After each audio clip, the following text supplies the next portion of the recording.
have 10 minutes to take some questions from the crowd, and we'll go up here. There's a microphone. I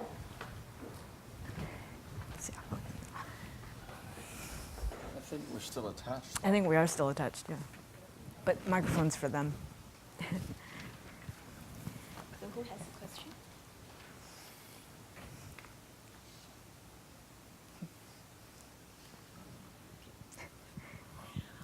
This was a question from Becky's first slide, where you were showing the woman who lives with her parents and pointing to the altar where the Fu, and that he would go there. And it's a question actually that relates to the others. It's too conventional in some ways, but since the audience hasn't yet spoken, I'll put it out there. And that is the role of the gender bilateral piece. So kinship runs throughout. In Jim's case, kinship seems to be on the negative side. You know, the children and parents, those are not good meals. But I was wondering if, as you're thinking about this moment in Chinese history versus other eras, whether the obviously because of the one-child policy, but also because of the Communist Revolution, whether there is a piece of this where women and women's relationships to their families is now not only more central, but perhaps also in need of a certain kind of re-ritualization. That's a good question. I think I saw a little bit of sort of gender things. Of course, the tradition is, that the male is the more important and all that. But in talking about who goes to Qingming, I spoke to one woman I remember I spoke to, she didn't go to her husband's side of the family. She went to her parents' side. And, she was also kind of in charge because she had done well as an entrepreneur, and she helped support her mom's side of the family and stuff like that. But there was people, it seemed to me, were okay with changing and adapting the traditions so that somebody's doing it. It doesn't necessarily have to be the son, and so the women are, I think you're right, are taking a more, I guess, an important role in all this. Another woman that I spoke to, she was talking to me about anxieties that she perceives coming up. So right now, there are all these things people have to do to remember their grandparents and parents. But she said, well, what are we going to do in the future? There's only one kid, and then how are we going to travel? If they've moved away. This isn't really related to the men and women thing, but she's a woman, and she's really worried about this, and she feels the responsibility of making all this happen. So yes, the simple answer is yes. I think women are taking a bigger role on that. If I may add to that, because my work really reflects the same transition, where you see more and more women participating in ritual activities or even leading ritual activities. I think some part of it is because many rituals, such as ancestral rites, were not officially acceptable until maybe 30 years ago, and now it is very widespread and is very, very open. So because of that, sort of historical break during, say, the Cultural Revolution, now people want to do it, but they have the anxiety about doing the rituals, but I don't see a lot of ritual anxiety about doing it in an exact way as done in the past. So people don't say, well, how was it traditionally done? Do we have to follow this or that? So there's social anxiety, as Becky mentioned, but not ritual anxiety in getting done in a specific way. And that allows women to come in and make changes and participate more freely. A comment and a question to James. Comment for all of three of you. And this morning I really learned a great deal about the meanings of certain kind of things that each one of you actually explore about this happiness. What I feel as a sociologist is that perhaps in the future, when you revise your papers, and I would appreciate that you explore the 3 different kind of variations about those meanings may vary from one person to another. Rural, urban, regional variations, because China is huge and different kind of local cultures, and also particularly class. And I believe that a certain kind of meanings that you explore in each one of your work actually vary hugely by class.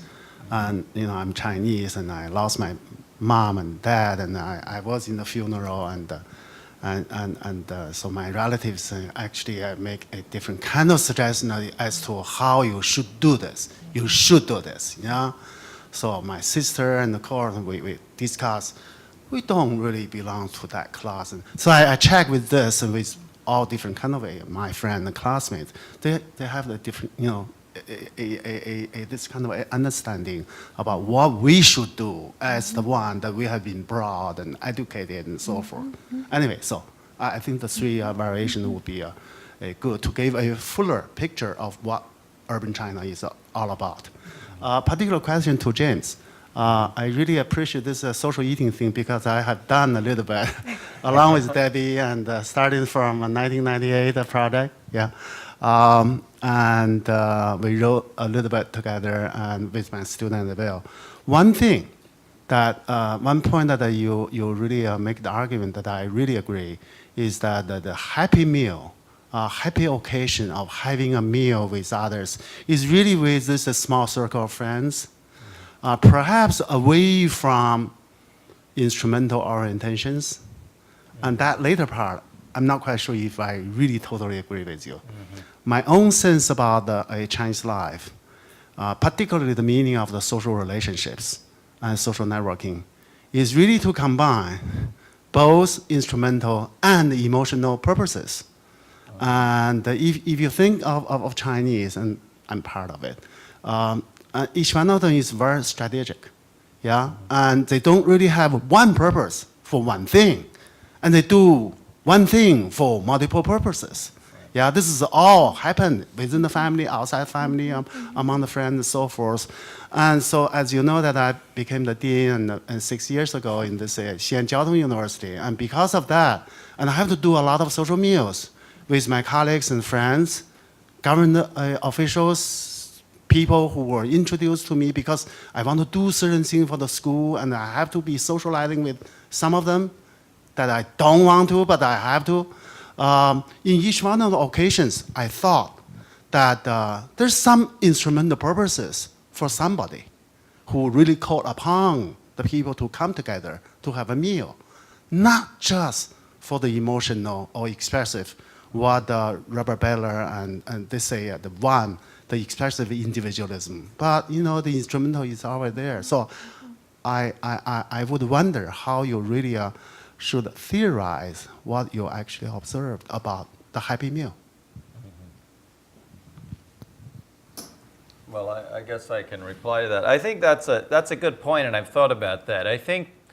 It depends. I think that I agree with you. There's no doubt that in current friendship practice, instrumentality, or these things are not seen as opposed. But when people were talking about an unhappy meal, what they tend to refer to is a meal in which the feelings, presumably what you're able to rely upon with your friends, is actually real mutual emotional ties. And what they're talking about with these bad meals are when these actual emotional ties don't happen, when it's just pure instrumentality. So there seems to be a gradation. So I think people are always willing to recognize that friendship ties may be instrumental, but when they are purely instrumental, they tend to say, well, that wasn't good, and that may be a case of a failed. A failed relationship. But I think there may be something else going on here too. So I understand what you're saying, and yet it strikes me that when people were talking about these good meals, they were really explicitly talking about occasions in which these friendship ties were celebrated as almost purely as possible as not really being, these were friends with whom they didn't really have to do business. So they wouldn't have talked about their friends, these kinds of things where they're meeting with another person in order to get something done. Those were not the occasions that they were talking about. And it doesn't mean they can't rely upon their friends for instrumental purposes. I mean, if they really need to borrow money, they would come exactly to those 4 people that they were talking about. But it was the notion that friendship can be something celebrated beyond, I think, this sort of guanxi idea that you're actually referring to. So I think that there may be a question of a gradation, but certainly I think there's a distinction. I think people are actually making a distinction, a fairly clear distinction between ties that are instrumental and those that are expressive. What I disagree with, and I think is that this notion of expressiveness is individual. I think it's really about the idea of a good meal is not about some sort of neoliberal individualism, but it's about expressing, sentiment amongst friends, right? And regarding your other comments about variation, urban, rural, and geographical and class, you are making a perfect endorsement for our research design, which is that we began with ethnographic qualitative work to get a kind of sense of the detail, and then we have now created our own survey, and the survey will be representative, and that will get at these variations. Exactly as you said, those 3 variations will be very important. Yeah. So thank you. Exactly. Thank you for that. Thank you for 3 very rich, very thought-provoking presentations. First, a comment and then a question. The comment is that as the papers that we're looking at today are framed up, a lot of them are dealing with very traditional categories: mourning, marriage, eating.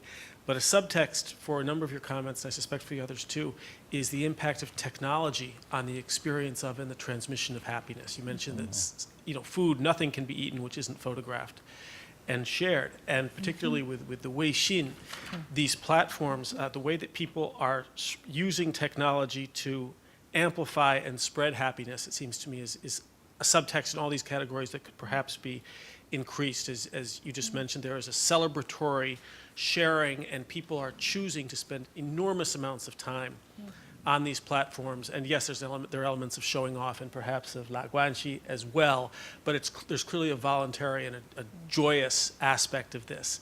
And so I think maybe we need to go not only from the traditional rituals, but to the technological side, perhaps a little bit more overtly.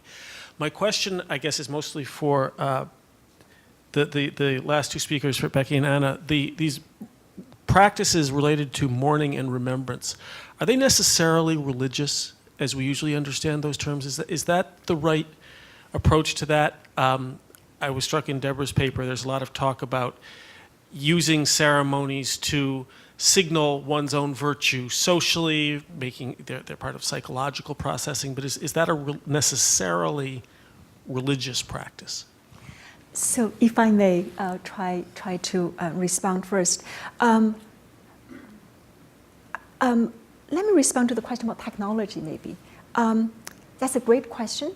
People are very tech savvy in urban China, in Shanghai. People are on their phones doing tweets or Weixin all the time. They're on texts and so on and so forth. But from what I've seen, ritual life is very analog. It's almost as if people are saying the digital life is not giving us what we need. The real kind of social relations that I care can only be maintained through analog activities. So by that I mean doing rituals together, physically together, going back to one's hometown to conduct rituals, sometimes 3 to 4 times a year. So it's a real commitment. And that is what keeps the familial order together in today's China, where many other values are falling apart. But I think in our survey, we'll also see the connection between technological attachments and the kind of analog ritual connections we are discussing. So we have questions about how often they're on Weixin. We have questions about how often they meet friends face-to-face versus stay in touch digitally. The question about religion, whether this is religious, is a great question. I myself tend to use the term ritual rather than religion, just to open up the discussion. If we define religion in the Judeo-Christian sense, especially in the Protestant sense, if we focus on belief, as Becky pointed out, people don't necessarily believe that their ancestors will receive the paper offerings in the underworld. So my own understanding is that it's not a matter of belief, but having a relationship with people who are living and people who are dead, as well as a relationship with deities. Yeah, and I think the question about religion's really good too. I think it points to how problematic actually the analytical concept of religion is and what we assume that is. As Anna's book shows, the categories that we use to understand religion, Christian, Muslim, Hindu, Buddhist, like that, those were created by Anglican missionaries in the 1800s. And they were mapping the world as they saw it. I mean, so she goes into the historical data of how this all came about. And it's amazing because it tells us, oh, well, I just thought that it was a thing and that it was this thing. But actually, these were historically created categories reflecting a certain point of view at a certain time.